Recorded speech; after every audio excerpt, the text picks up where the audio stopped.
C'est désormais chose faite. L'édition 2024 du Dialogue mondial des jeunes a été lancée ce jeudi 4 avril au Bénin.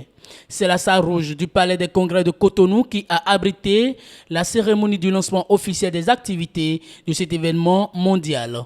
Organisé dans le cadre de la célébration des 30 ans de la conférence internationale sur la population et le développement, le présent événement a connu la présence du ministre d'État Abdoulaye Biotchane, des membres du Fonds des Nations Unies pour la population et de plusieurs jeunes venus des 4 coins du monde. Nous avons de nombreuses familles, de nombreux enfants qui sont confrontés à des barrières structurelles.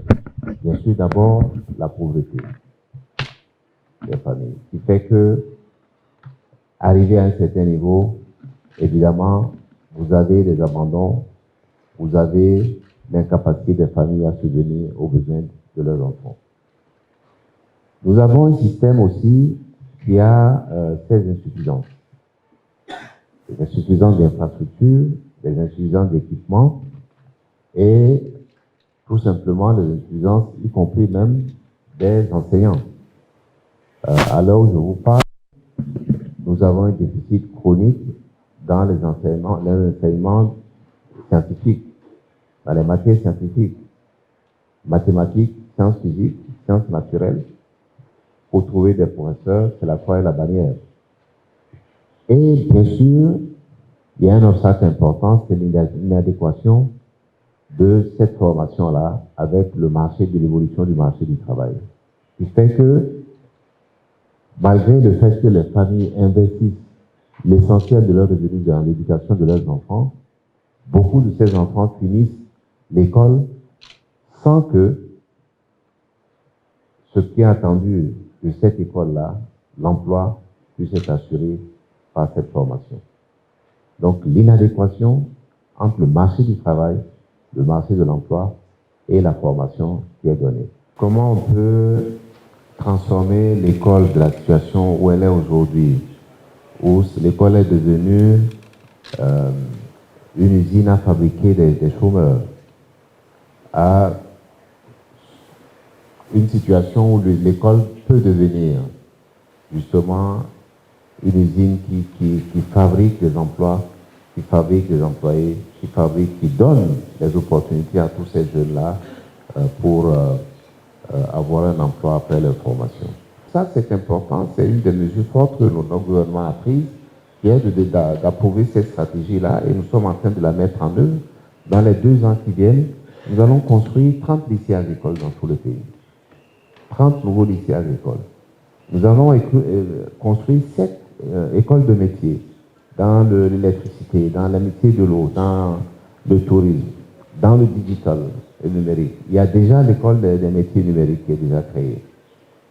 Bref, nous avons apporté une réponse structurelle à un problème qui est déjà structurel. À l'instar du ministre d'État et de Diogracias, Francine, la directrice exécutive de l'UNFPA a aussi rappelé et prodigué des conseils aux jeunes participants. Notons que les activités de ce dialogue international s'étendent sur 2 jours, soit les 4 et 5 avril 2024.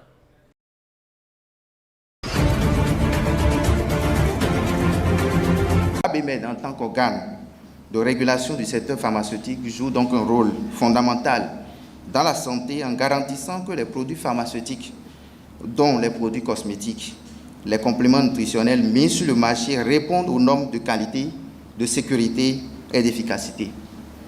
Elle contribue à ce titre à assurer l'accès à des produits de santé sûrs et efficaces pour tous.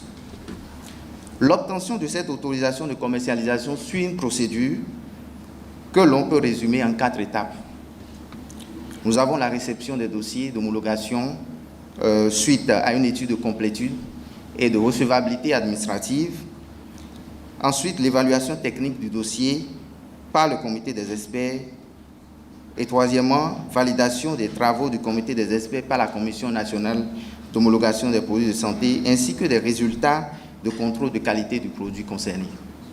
Et enfin, une notification des avis de la Commission aux requérants. Après plus de 8 mois d'accompagnement de proximité, nous voici réunis pour célébrer le mérite de 13 chefs d'entreprise qui ont fait le parcours pour l'obtention de l'autorisation de commercialisation des produits cosmétiques et compléments alimentaires et pour la certification produits. Les entreprises dont les produits ont reçu les différentes autorisations, ces certificats de conformité ont suivi tout le processus conféré par les tests réglementaires et sont donc qualifiés pour intégrer le dispositif de visibilité mis en place par la Chambre de commerce et d'industrie du Bénin pour la promotion des produits locaux. Nous sommes profondément reconnaissants envers la Chambre de commerce et d'industrie du Bénin pour son engagement indéfectible en faveur du développement économique et commercial de notre cher et beau pays, le Bénin. Nous avons monté, grâce au Paracep, à l'Union européenne et à l'AFD, une unité de transformation de beurre de karité qui est à Tori. Et avec l'USADF, nous avons également pu moderniser notre unité de production qui est à Cotonou. Ça nous a permis de nous mettre aux normes et d'obtenir une certification ISO bonne pratique de fabrication depuis le début de l'année dernière. Donc Natura a une capacité de production qui peut satisfaire le marché béninois sans problème, mais nous essayons également d'aller à l'international. Donc nous pouvons en une semaine faire un conteneur de produits de savon par exemple, ou faire un conteneur de beurre de karité.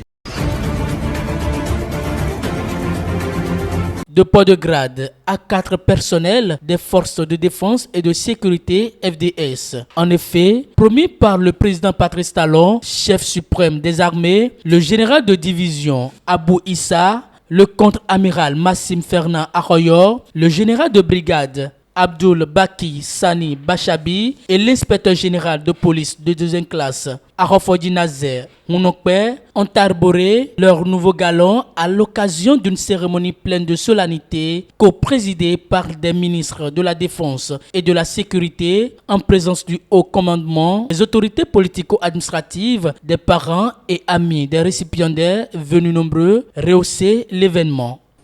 Messieurs les généraux, chers récipiendaires, vos parcours exceptionnels sont ceux du soldat dévoué, de stratèges avisés et de leaders inspirants. Vous avez su tout au long de vos carrières faire preuve de rigueur et de discipline qui sont les marques des plus grands chefs militaires. Votre promotion n'est pas seulement la reconnaissance de vos succès passés, mais aussi la confiance que le gouvernement place en vous pour les défis sécuritaires auxquels notre pays est confronté.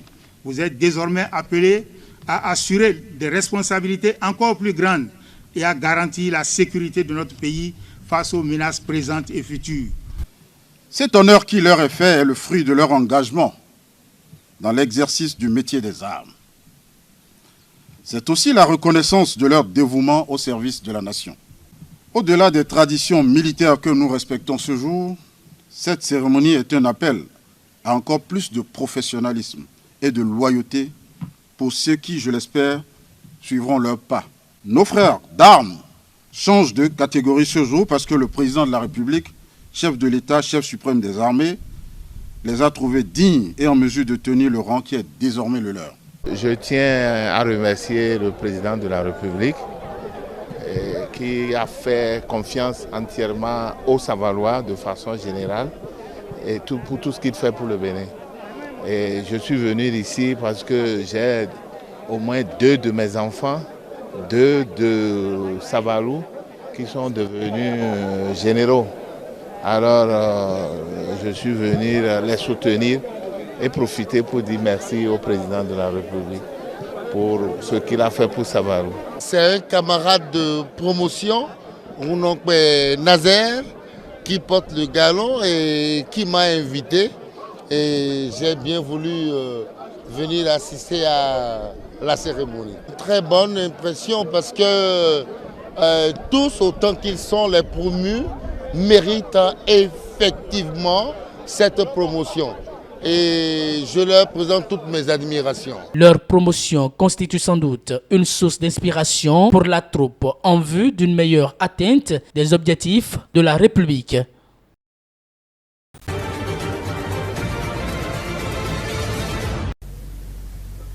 Le Nigeria a engagé des poursuites contre Binance et 2 de ses dirigeants. Binance fait face à des diverses accusations dont l'exploitation de la plateforme sans licence, la négociation de taux de change illégaux et l'évasion fiscale impliquant des fonds de 35,4 millions de dollars. Seul Tigran Gambaryan était présent à l'audience de jeudi, son collègue Nadim Anjarwalla étant en fuite depuis son évasion de garde à vue fin mars. La Cour d'Abuja a reporté le début du procès au 8 avril après une objection concernant la représentation de Binance par Gambaryan sans autorisation de l'entreprise.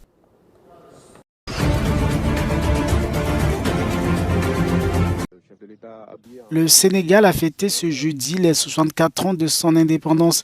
Bassirou Diomaye Faye était à la manœuvre. 2 jours après son investiture, le président sénégalais a patronné une cérémonie symbolique de levée des couleurs en lieu et place du traditionnel défilé du 4 avril.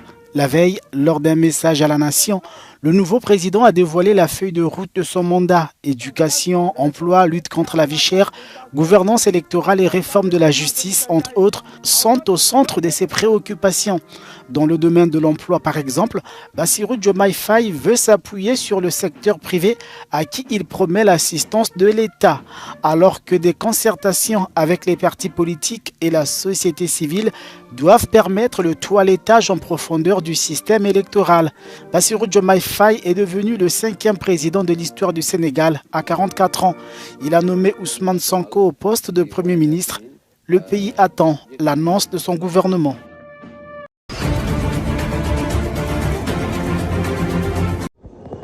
En République démocratique du Congo, les militantes des droits des femmes ont félicité leur président pour la nomination de Judith Suminwa au poste de Premier ministre. Il s'agit de la première femme à occuper ce poste dans l'histoire de cette ancienne colonie belge.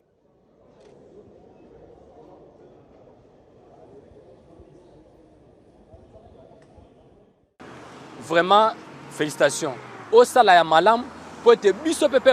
Nous félicitons le Premier ministre pour sa nomination et nous l'exhortons à nous aider à vivre une vie meilleure parce que la souffrance dans notre pays touche tous les secteurs.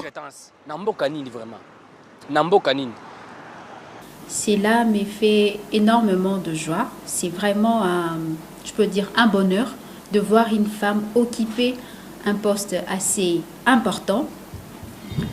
Être chef de l'exécutif, ce n'est pas chose facile. 64 ans après, je peux dire qu'il y a quand même une grande évolution de voir cette femme à la tête de l'exécutif. Madame le Premier ministre, Madame Judith... Les activistes perçoivent cette nomination comme un gage d'espoir pour l'égalité des genres. En fait, nous sommes très heureuses, toutes les femmes en fait, de voir que le président, au moins, il a écouté les femmes pour nommer comme Premier ministre une dame, pas n'importe quelle dame. Madame Judith Toulouka, elle a l'expertise, elle a les compétences qu'il faut. Partout où elle est passée, elle a montré de quoi elle est capable de faire. Judith Suminwa Toulouka prend fonction au milieu d'une escalade de violence dans l'est de la RDC. Elle promet d'axer son travail sur la recherche de la paix et du développement. En attendant, la première ministre est chargée de former un nouveau gouvernement.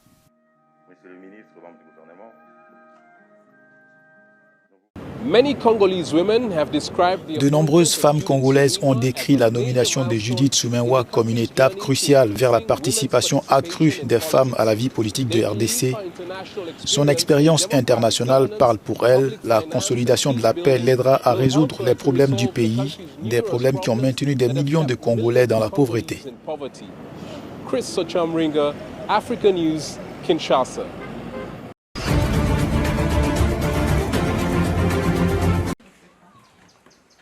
Dans les décombres du génocide rwandais de 1994, une histoire d'amour improbable a émergé. L'histoire de Marie-Jean Ouimana d'ethnie Hutu et John Igiraneza d'ethnie Tutsi a commencé avec la tragédie. John est un survivant, 20 de ses frères et sœurs ont été tués par le père de Marie-Jean. J'ai découvert qu'à Boudjezera, dans le village de Rouérou, il existait des habitations où cohabitaient des femmes ayant perdu leurs enfants, des orphelins et même des individus ayant commis des atrocités. Au départ, l'idée d'y aller me paraissait aberrante, jusqu'à ce que le village soit inauguré. Là-bas, les survivants étaient logés à côté d'anciens bourreaux, avec pour seule séparation une cloison et un réservoir d'eau. Bien qu'unis dans le mariage, le parcours de ce couple n'a pas été sans obstacle. Marie-Jean raconte comment le pardon a joué un rôle crucial dans leur union.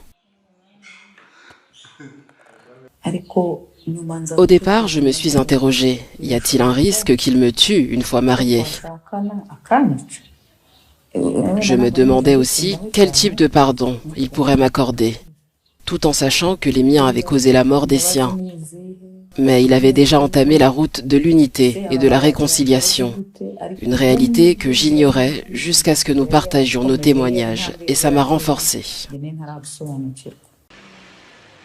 John, quant à lui, souligne le pouvoir de l'amour de soi dans le processus de réconciliation, en particulier pour quelqu'un qui a vécu l'horreur du génocide. Avant tout, il faut comprendre que l'amour-propre et l'espoir sont essentiels.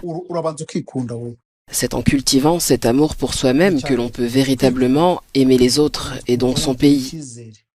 Les conflits interminables qui sévissent à travers le monde sont causés par le manque d'estime de soi chez les individus. Après plus de 16 ans de mariage et 4 enfants, John et Marie-Jean incarnent un symbole vivant de l'unité et de l'espoir pour les survivants du génocide.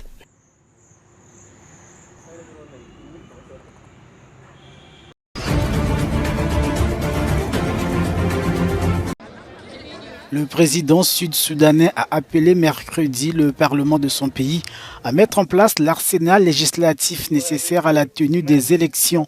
Le vote, initialement prévu en février de l'année dernière, avait été repoussé à décembre 2024.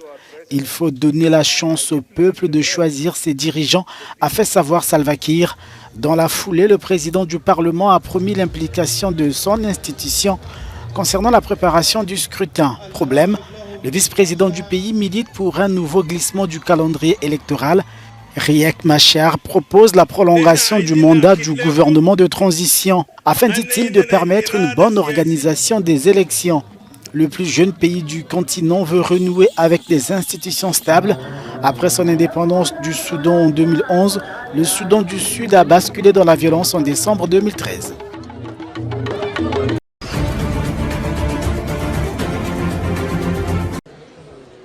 Le président français Emmanuel Macron a déclaré jeudi que la France et ses alliés auraient pu arrêter le génocide rwandais de 1994, mais ont manqué de volonté pour le faire. Selon un communiqué de la présidence française, Emmanuel Macron diffusera une vidéo sur les réseaux sociaux ce dimanche 7 avril, à l'occasion de la commémoration du 30e anniversaire du génocide.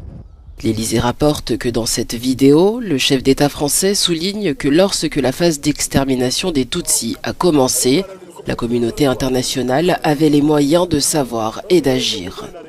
En mai 2021, lors d'une visite au Rwanda, le président français avait déjà reconnu la responsabilité de son pays dans ce génocide qui a fait plus de 800 000 morts.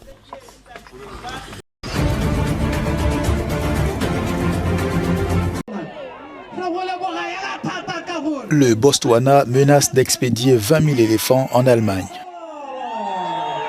Le président botswanais Mogwesi Masisi manifeste ainsi son mécontentement à l'endroit des autorités allemandes.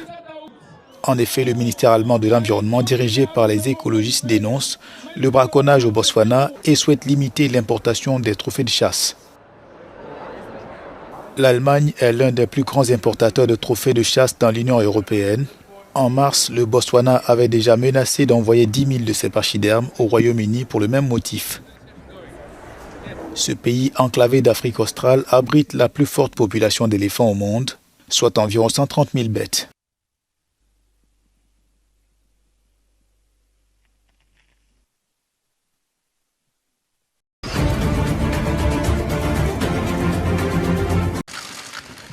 L'ancienne présidente du Parlement sud-africain, Nosiviwe Mapisa-Nkakula, a été arrêtée puis libérée sous caution jeudi sur des allégations de corruption. Mapisa-Nkakula a été présentée devant les magistrats de Pretoria. Elle a ensuite été libérée sous caution d'environ 2 700 $. Le parquet affirme qu'elle aurait reçu des fonds en espèces pendant son mandat de ministre de la Défense entre 2016 et 2019. Aucune divulgation n'a été faite. Il est donc infondé de juger que notre affaire est faible. Nous l'avons portée devant le tribunal car nous avons des preuves substantielles contre elle.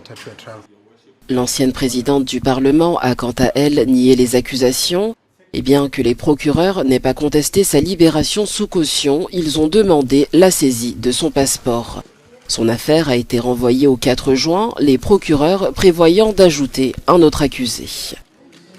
Alors que l'Afrique du Sud se prépare à des élections nationales, cette affaire alimente le dernier scandale de corruption à toucher le Congrès national africain, le parti au pouvoir.